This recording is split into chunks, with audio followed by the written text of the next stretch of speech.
Hello friends, मेरा नाम money Singh और आपका स्वागत है इस यूट्यूब चैनल पर। तो देखिए फ्रेंड्स, आपके 40 क्वेश्चंस हैं जो कंप्लीट हो चुके हैं आरसीसी के, और इससे पहले है जो आपका स्टील आरसीसी आपकी हो चुकी है, सोम आपका हो चुका है। तो आज मैं कोशिश करूँगा आरसीसी कंप्लीट हो जाने की।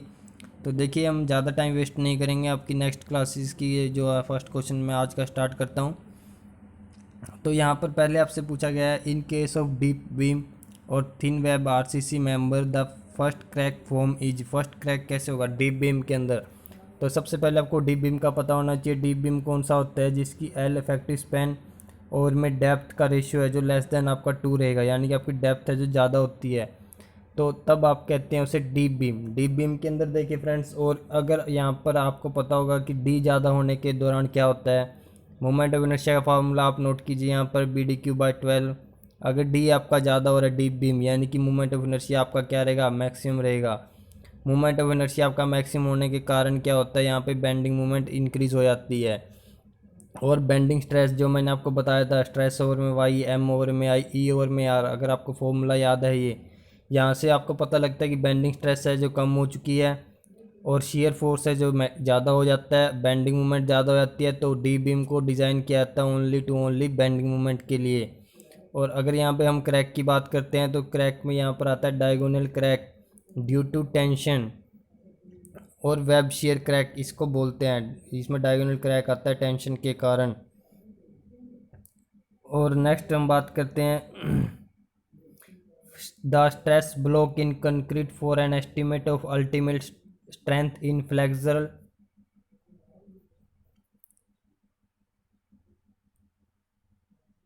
तो देखिए फ्रेंड, यहाँ पर थोड़ा माइक मिस्टेक हो चुका था। यहाँ पर आपसे स्ट्रेस ब्लॉक इन कंक्रीट अगर आप जो किसी स्ट्रेस ब्लॉक लेते हैं कोई कंक्रीट का, वहाँ से आपको क्या अल्टीमेट स्ट्रेंथ निकालनी है, तो आप किस तरीके से आप क्या वहाँ पर मेज़र करते हैं, ये सब यहाँ पे पूछा गया है प्री स्ट्रेस बीम के अंदर।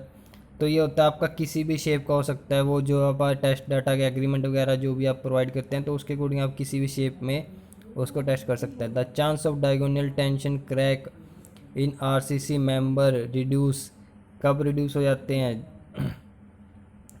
आपको बताना है कि chance of diagonal tension crack, जो डायगोनल टेंशन क्रैक होते हैं वो कब रिड्यूस हो जाते हैं? जब एक्सियल कंप्रेशन और शेयर फोर्स, जब ये एक्सियल कंप्रेशन फोर्स और शेयर फोर्स आपके जो है दोनों एक साथ एक्ट करते हैं, तब आपका जो डायगोनल टेंशन क्रैक है जो कम हो जाते हैं।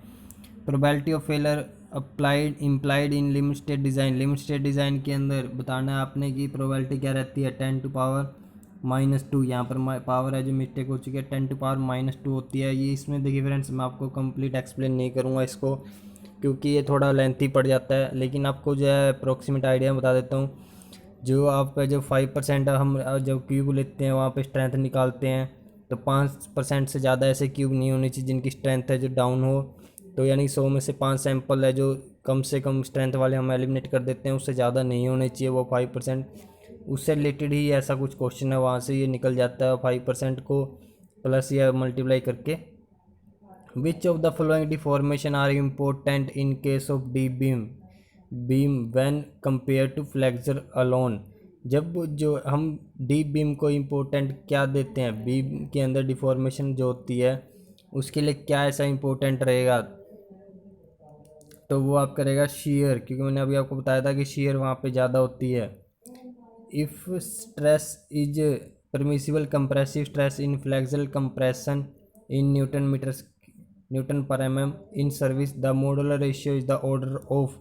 तो मॉडुलर रेशियो क्या रहेगा आपका?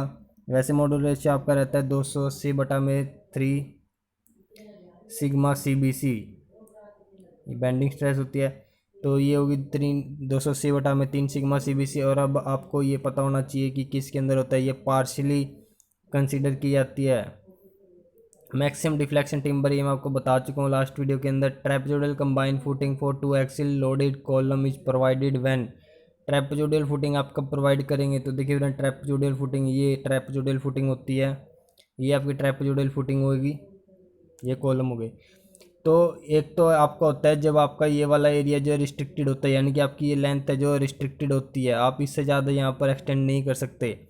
एक लेंथ रिस्ट्रिक्टेड होती है और दूसरा होता है प्रोजेक्शन, आप यहाँ पर ऐसा कोई प्रोजेक्शन नहीं दे सकते इसको। तीसरा होता है आपका लोड की सेंट्रिसिटी। अगर आपका लोड यहाँ पे ज़्यादा यहाँ पे कम है तो आपको यहाँ पे एरिया ज़्यादा करना होता है, तो उस केस में हम इसकी विड्थ इंक्रीज़ कर देते हैं। इसकी इंक्रीज़ करने का कोई मतलब नहीं होता, वो अनइकोनॉमिकल हो जाता है। तो ये 3 कंडीशन होती हैं, आप इनमें से देख लीजिएगा कौन सी सेट बैठ रही है। In case of two way slab, deflection of the slab is किसके लिए प्राइमरी फंक्शन रहता है? ये प्राइमरी फंक्शन आपका रहता है शॉर्ट स्पैन के लिए। और आपको वन वे स्लैब और two way slab I think पता होगा, जिसमें L Y divide by L X का रेशियो जो है अगर लेस देन आपका 2 रहता है तो ये ये टू वे स्लैब होगी, अगर आपका ग्रेटर देन 2 रहता है तो वो हो जाएगी one way slab. A reinforce concrete beam is to be post tension in such a way that no tensile stress develop at the time of post. Tensioning के टाइम पे जो कोई भी स्ट्रेस है जो जनरेट ना हो, वहाँ पे टेंसल स्ट्रेस जनरेट ना हो, तो वो कौन सा केस होगा? आपका केस रहेगा D/3 से ज़्यादा डेप्थ होगी। Under reinforce concrete flexural member, under reinforce beam के बारे में आपने बताना है। अंडर रेनफोर्स बीम के क्या रहता है इसके अंदर? अंडर रेनफोर्स बीम के अंदर अगर आप बात करते हैं तो ये डीपर बीम रहता है। ये वो डीप बीम वाला डीप बीम नहीं होगा, ये बस डीपर है, यानी कि इसकी डेप्थ थोड़ी ज़्यादा रहती है एज़ कम्पेयर टू अदर। और इसमें क्या होता है, अंडरगो लार्ज डिफ्लेक्शन रहता है इसके अंदर अंडर रेनफोर्समेंट। और क्या होता है, ये लेस स्टिफर होता है क्योंकि इसके अंदर पहले स्टील फेल होता है, तो ये लेस स्टिफर रहेगा। Minimum tension, minimum tension in steel RCC beam needs to be provided to. Minimum tension को हम क्यों प्रोवाइड करते हैं टेंशन रेनफोर्समेंट को? ताकि उसमें जो सरफेस हेयर क्रैक्स हैं जो वो ना आए। इन लिमिट स्टेट डिज़ाइन मेथड, और लिमिट स्टेट के अंदर मैं आपको वर्किंग स्ट्रेस और लिमिट स्टेट मैं कल एक्सप्लेन कर चुका हूँ। वैसे लिमिट स्टेट के अंदर मैं आपको दोबारा बता देता हूँ, वर्किंग स्ट्रेस आई थिंक मैंने बताया था। तो लिमिट स्टेट के अंदर ये सेक्शन पहले तो इकोनॉमिकल रहता है, इकोनॉमिकल। दूसरा पॉइंट यहाँ पर क्या रहता है, लिमिट स्टेट के अंदर हमारा स्ट्रेन डायग्राम है जो लीनियर रहता है। वर्किंग स्ट्रेस के अंदर हमारा स्ट्रेस डायग्राम लीनियर रहता है। तो हम क्या करते हैं, लिमिट स्टेट को स्ट्रेन डायग्राम के ऊपर बेस करके फिर डिज़ाइन करते हैं। और इसके लिमिट स्टेट के अंदर हमारा जो है यहाँ पर आंसर क्या रहेगा, it insure adequate safety of structure, actual stress develop at collapse different considerably from theoretical value. तो यहाँ पर सी आपका करेक्ट आंसर रहेगा। Temperature and shrinkage steel is provided in reinforce concrete slab. Slab के अंदर क्यों प्रोवाइड किया जाता है, यहाँ पर कंक्रीट स्लैब के अंदर क्यों प्रोवाइड किया जाता है? क्योंकि ये लार्ज एरिया लेती है। Minimum shear reinforcement provide in the form of stirrup to resist in beam. Minimum reinforcement है जो हम क्यों प्रोवाइड करते हैं स्टीरअप की फॉर्म के अंदर? ये होती है प्रिंसिपल टेंशन के लिए। Diagonal tension reinforcement is provide in beam. Diagonal tension क्यों प्रोवाइड की जाती है? बेंटम बार होती है जो उसको, ये कभी भी बेंटम बार अकेली प्रोवाइड नहीं की जाती, इसके साथ लॉन्गिट्यूडनल बार प्रोवाइड की जाती है। Critical section for computing design shear force के लिए क्रिटिकल सेक्शन आपने बताना है। ये आपको D/2 क्रिटिकल सेक्शन होता है जो शेयर फोर्स के लिए, पंचिंग शेयर जिसे हम बोलते हैं, one way two way shear. Doubly reinforce beam are recommended when. Doubly reinforce कब रिकमेंड करते हैं? जब आपकी डेप्थ है जो रिस्ट्रिक्टेड हो। In reinforce concrete member the best way to ensure adequate bond is to provide number of large number of bar with minimum diameter, large number of bar. Negative bending, negative movement in reinforce concrete beam at the location spot generally much higher than positive span movement. This is primarily due to curvature at the spot being। तो देखिए friends, इसमें थोड़ा मुझे doubt है, लेकिन question का answer है जो आप रिवर्सिंग नेचर लगा सकते हैं। In cantilever beam carrying gravity reinforcement is provided above the neutral axis. Cantilever beam के अंदर हम अबव द न्यूट्रल एक्सिस लगाते हैं। कैंटिलीवर बीम देखिए फ्रेंड्स, आपको पता होगा ऐसे होता है, ये होता है हमारा cantilever beam. Characteristic strength of concrete is, concrete की आपने कंप्रेसिव स्ट्रेंथ, करेक्टरिस्टिक स्ट्रेंथ बतानी है, क्या रहती है? ये आपकी higher than the average cube strength, lower than, ये आपकी हायर रहेगी। उसके हायर, ये हायर के यहाँ पे दो ऑप्शन है, sorry, higher than average strength of the cube, इससे ज़्यादा रहेगी। What is the minimum value of reinforcement slab के अंदर आपने मिनिमम वैल्यू बतानी है रेनफोर्समेंट की, वो ये रहेगा 0.12%। What should be minimum grade of reinforce concrete in and around sea coast, sea coast के अंदर आपने मिनिमम ग्रेड बताना है, तो आपको मैं सभी बता देता हूँ। आपने यहाँ पे लिखना है 20, 25, 30, 35, नेक्स्ट आप करेगा यहाँ पे 40। तो देखिए फ्रेंड्स, आपको सभी याद हो जाएंगे, मैं आपको स्टार्टिंग से ये सारा अच्छी तरह से बता दूंगा। सबसे पहले आप देखिए नेचर के अंदर जब हम कहीं पे प्लास्टरिंग वगैरह करते हैं, जब ब्रिक मशीनरी वॉल बनाते हैं या फिर कहीं पे लेंटर डालते हैं, तो सबसे पहले हमारा जो है नॉर्मल जो एवरी प्लेसेस पे होता है वेदर, यानी कि वहाँ पे सबसे पहले हमारा आसपास का मौसम होगा, जो हमारी कंडीशंस होगी, एयर एयर कंडीशन होंगी, उसका इफेक्ट होता है। तो सबसे पहले हम नॉर्मली लेते हैं वेदर, वेदर के केस में M20, जहाँ पर वेदर का कुछ इफेक्ट रहता है। सेकंड हम चलते हैं जहाँ पर बारिश वगैरह हो रही होती है, ऐसे हिल एरिया के अंदर चले जाते हैं, तो 25 होगा। थर्ड हम बात करते हैं अब कि हमें बारिश नहीं है, हिल एरिया नहीं है, वेदर नहीं है, तो हम कोस्ट के एरिया में चले गए, यानी कि हम समुद्री एरिया में चले गए, या फिर वहाँ पे बारिश के अंदर थोड़ा साल्ट है, साल्टी रेन हो रही है, तो वहाँ पे 30 हो जाएगा।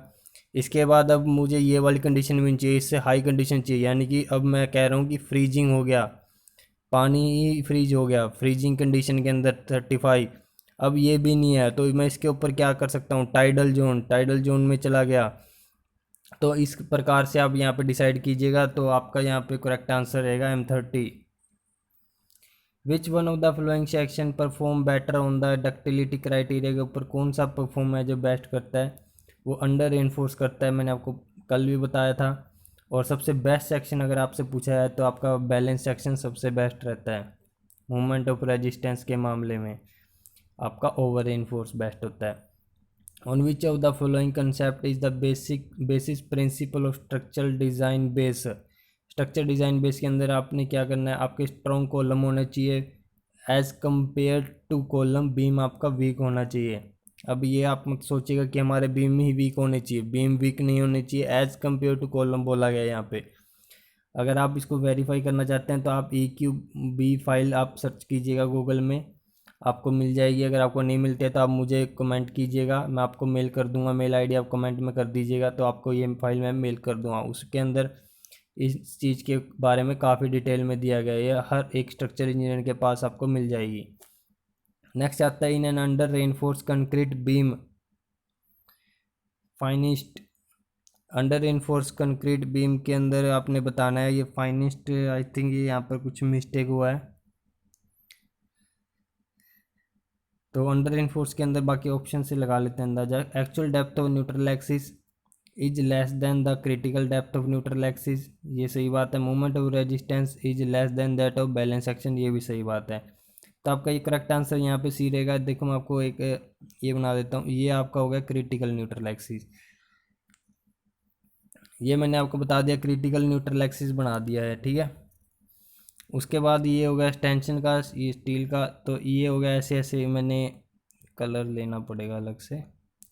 अब ये ऐसे कर दिया मैंने, यहाँ पे स्टील फेल हो चुका है पहले, तो अब ये क्रिटिकल न्यूट्रल एक्सिस यहाँ पे चला गया, ये मतलब अब ये एक्चुअल हो गया और ये आपका हो गया क्रिटिकल, तो क्रिटिकल से कम है actual, actual depth of neutral axis less than आपके क्रिटिकल से, तो यानी अंडर रेनफोर्समेंट। तो आपसे बस इसके बारे में पूछा गया था कि फिगर वगैरह बना के देख सकते हैं आप। उसके बाद आपका नेक्स्ट क्वेश्चन आता है, इसके अंदर एज पर IS 456 के अकॉर्डिंग आपसे कुछ टर्म पूछी गई हैं। There is an upper limit on the nominal shear stress in beam ever with shear reinforcement due to possibility of crushing of concrete in diagonal compression rectangular whose length is equal to width may not be of two way slab. तो हाँ ये देखिए, ये यहाँ पर है जो ये करेक्ट आंसर रहेगा आपका, इसमें बोला गया है टू वे और वन वे स्लैब की कंडीशंस के बारे में।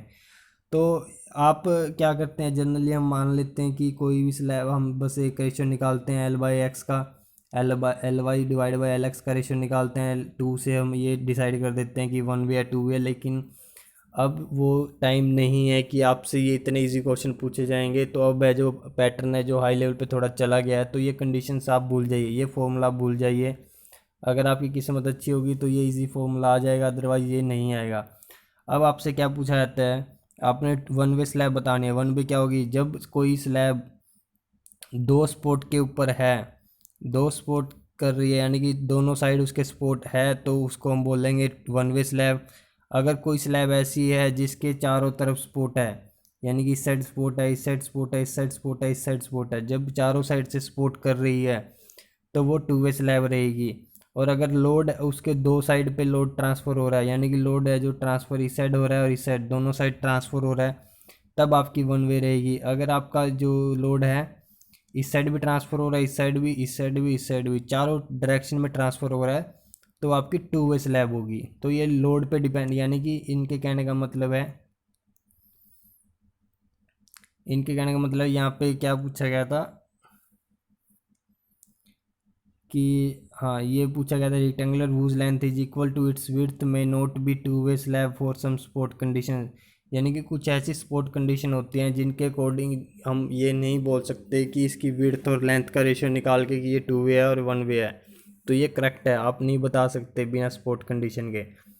नेक्स्ट क्वेश्चन आता है, distance between theoretical cut off point actual cut off point respect curtailment of reinforcement of reinforced concrete beam should not be less than 12 into dia of effective depth whichever is greater, dia bar whichever is greater. Shear strength of concrete in a reinforced concrete beam is a function of, किसका function होता है, compressive strength का, percentage longitudinal reinforcement in tension section के अंदर जो provide करते हैं उनका, दोनों का फंक्शन होता है। A beam A design for UDL causing compression in the supporting column where is the critical section for shear। Critical section आपने बताना है कहाँ पर बनेगा, कहाँ पर बनेगा क्रिटिकल सेक्शन, ये बनेगा डी डिस्टेंस पे from the face of the sport के फेस से आपका डी डिस्टेंस पे होगा। ये आई थिंक मैं आपको कल वीडियो में बता चुका हूँ या स्टील में बताया हुआ। At beam behave as a rectangular beam width, ये मैं आपको कल ही वीडियो में बता चुका हूँ कि रेक्टेंगुलर एक्ट कैसे करता है टी बीम, तो आप वहाँ से देखिएगा। In a spherical dome subjected to point load at crown UDL the median force is always, क्या होगा, स्फेरिकल डोम के अंदर कंप्रेसिव फोर्स होगा। In limited design of RCC deflection is computed by using, तो कोई लिमिट स्टेट के अंदर आपने बताना है कि हमें डिफ्लेक्शन है जो किस तरीके से हम फाइंड आउट करते हैं। तो ये होता होगा शॉर्ट टर्म और long term young modulus of elasticity के बेस पे। मैं आपको कल भी बता चुका हूँ मॉडल और रेशियो के अंदर ये बात, short term, long term, partially taken, ये दोनों मैं आपको बता चुका हूँ। और अब यहाँ पे आपको किसी कैंडिडेट को ये लग रहा होगा कि इसका सेकेंड मॉडुलस आंसर आना चाहिए। तो सेकेंड मॉडुलस कहाँ पे आता है, जब आप किसी प्रैक्टिकल पर्पज़ के लिए यंग मॉडुलस का आप यूज़ कर सकते हैं। यंग मॉडुलस का आप किसी प्रैक्टिकल पर्पज़ के लिए आपको यूज़ करना हो तो हम क्या करते हैं, उसे सेकेंड मॉडुलस के बेस पे लेते हैं यंग मॉडुलस को। इन आरसीसी बीम ब्रेथ डेप्थ दी है आपको और उसकी 750 mm से ज़्यादा होगी है डेप्थ, तो अब आपको बताना है कि साइड फेस रेनफोर्समेंट है जो कितनी होनी चाहिए। तो साइड फेस रेनफोर्समेंट कितनी होनी चाहिए, 0.1 से लेके 0.004, ये आई थिंक 0.1 से, हाँ पॉइंट परसेंटेज में नहीं है ये, पॉइंट परसेंटेज में आप लगा लीजिएगा। In doubly reinforce rectangular beam the allowable stress in compression steel के अंदर अलेबल स्ट्रेस क्या रहेगी, तो ये रहेगी आपकी less than permissible stress in tension in steel. अगर आप डबली रेनफोर्स प्रोवाइड करते हैं, जैसे मैंने ये लगाया, एक यहाँ पे बार लगाई, एक यहाँ पे बार लगाया, डबली आप लगा रहे हैं, ये टेंशन जोन हो गया, ये आपका कंप्रेशन जोन हो गया। तो आपने डबली तो प्रोवाइड कर दिया है, लेकिन इसका मतलब ये नहीं है कि जितनी आपकी स्ट्रेस है जो ये टेंशन जोन ले सकता है या बार ये टेंसाइल बार ले सकती है सब वही कंप्लीट लेगी, ये as compare to tension zone के कम लेती है। द साइड फेस रेनफोर्समेंट अभी मैं आपको ऊपर बता चुका हूँ, ज़्यादा टाइम वेस्ट करना कोई फ़ायदा नहीं है। In working stress under reinforce RCC section the stress in steel tension will reach its maximum permissible value first। Under reinforcement के अंदर स्टील जाएगा, करेक्ट। मोमेंट ऑफ रेजिस्टेंस कम रहती है, ये करेक्ट, ये भी आपका आ चुका।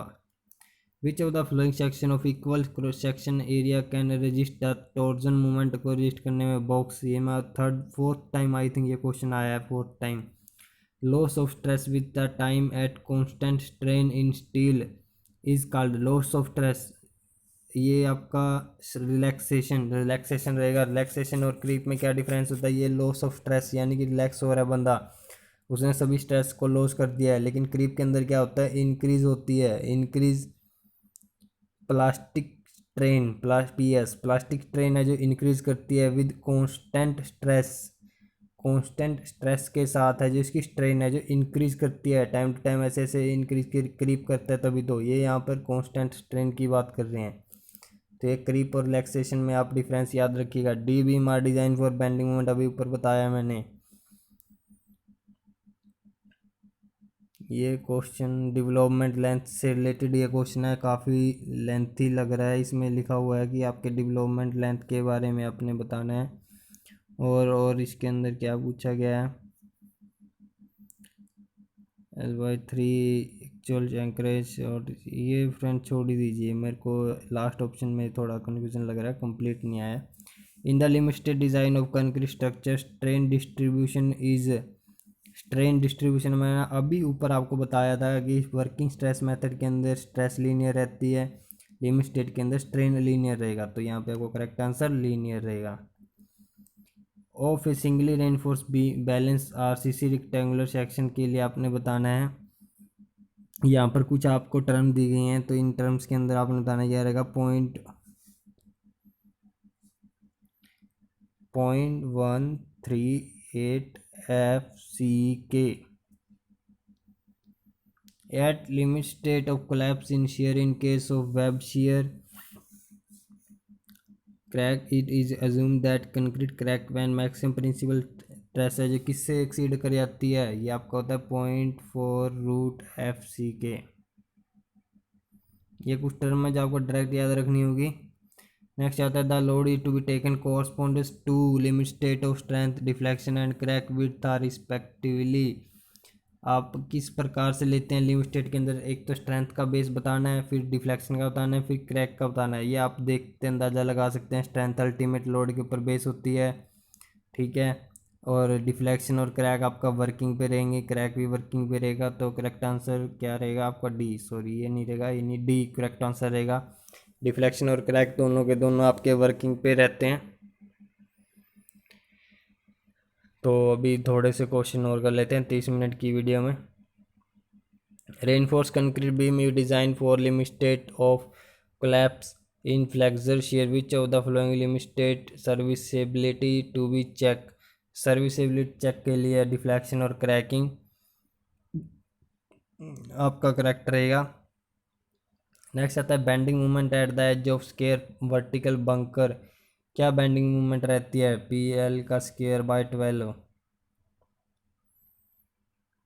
इन concrete bridge design the impact factor कैसे लेते हैं हम? अगर कोई ब्रिज हमें डिज़ाइन करना है तो हम क्या लेते हैं? IRCA और IRCAA आपको पता होगा, और एक होता है 70R जो लोडिंग पैटर्न होते हैं। ये हम हाईवे ब्रिजेस को या रेलवे ब्रिजेस को, नेशनल हाईवे या काफ़ी ब्रिजेस और जो इनको डिज़ाइन करने में ये रूल यूज़ किया जाता है। ये लोडिंग पैटर्न होता है। ये व्हीकल की क्लासेस को डिफाइन किया जाता है। इसमें दो तरह के व्हीकल होते हैं, जैसे यहाँ पे व्हील्ड लिखा है। एक आपका होता है ट्रैक्ड व्हीकल होता है। दो व्हीकल के होते हैं। तो एक आपसे यहाँ पे 70R से क्वेश्चन पूछा जाता है, मेरे अभी याद आया तो आपको बता ही देता हूँ। 70R से क्वेश्चन पूछा जाता है। कई बार यहाँ पे लोडिंग वैल्यू पूछी ली जाती है। 70R के अंदर पूछा जाता है कि आपको ट्रैक व्हीकल के अंदर और व्हील्ड व्हीकल के अंदर लोडिंग वैल्यू बतानी है। अगर ट्रैक की पूछा जाए तो आपने 700 किलो न्यूटन लगाना है। अगर आपसे व्हील की पूछा जाए तो 1000 लगाना है। व्हील में पूछा है तो 1000 किलो न्यूटन, अगर ट्रैक में पूछा जाए 700 किलो न्यूटन। ये आपका आंसर रहेगा। ये अब पूछा जाने लगा है आपसे, लोडिंग की वैल्यू पूछ लेते हैं हाईवे डिज़ाइन के अंदर। ये सिलेबस के अकॉर्डिंग मत चलना, क्योंकि कोई भी अगर आपका फर्स्ट पार्ट भी आ रहा है कि आप हाईवे डिज़ाइन कर रहे हैं, फ्लेक्सिबल पेमेंट लगा रहे हैं, कुछ भी लगा रहे हैं, तो आपसे ये क्वेश्चन पूछा जाएगा। आरसीसी के अंदर क्यों आया है? क्योंकि जैसे हम ये बनाते हैं, क्या कहते हैं इनको, टोल गेट्स बनाते हैं तो वहाँ पे जो पीसीसी वगैरह होती है, तो इसलिए वहाँ पे भी इसका रोल हो सकता है, तो इसलिए इस सब्जेक्ट के अंदर काउंट किया गया। उसके बाद आपने बताना है for carbon's reaction coefficient is to be valid. आपने कॉर्बन्स रेशियो को बताना है किसके लिए वैलिड रहता है। ये आपका रहता है एट लीस्ट 5 ट्रांसवर्स बीम, वहाँ पे 5 ट्रांसवर्स बीम होने चाहिए, तभी आपका कॉर्बन्स रिएक्शन कोफिशिएंट है जो वहाँ पे वैलिड रहेगा। और इसका लंबा आप मत कीजिएगा ज़्यादा, क्योंकि ये सिलेबस के अंदर नहीं है। इसके अलावा आपसे एक और कोफिशिएंट वगैरह आपसे पूछ लिए जाते हैं, शायद आई थिंक आरसीसी के अंदर ही आते हैं ये भी, मार्कस कोफिशिएंट, जो आपका हमेशा 1 से 1 लेस देन 1 रहता है, ये भी पूछा जाता है। और एक आपसे क्रिपलिंग लोड के या सी आर जिससे आप डिनोट करते हैं, ये पूछा जाता है, ये भी हमेशा आपका लेस देन 1 रहता है। ये आपके 2-3 कोफिशिएंट रहते हैं, तो आप इनको याद रख लीजिएगा फ्रेंड्स। बाकी इससे नेक्स्ट वीडियो में हम मिलते हैं अगली क्लास के साथ। आरसीसी आई थिंक आपकी एक वीडियो और लगेगी, आपकी कंप्लीट हो जाएगी, उसके बाद आपकी सर्वे बीसीएमडी कंप्लीट सिलेबस है जो मैं इस मंथ में टेक्निकल आपका करवा दूंगा। Okay friends, thank you and best of luck to all.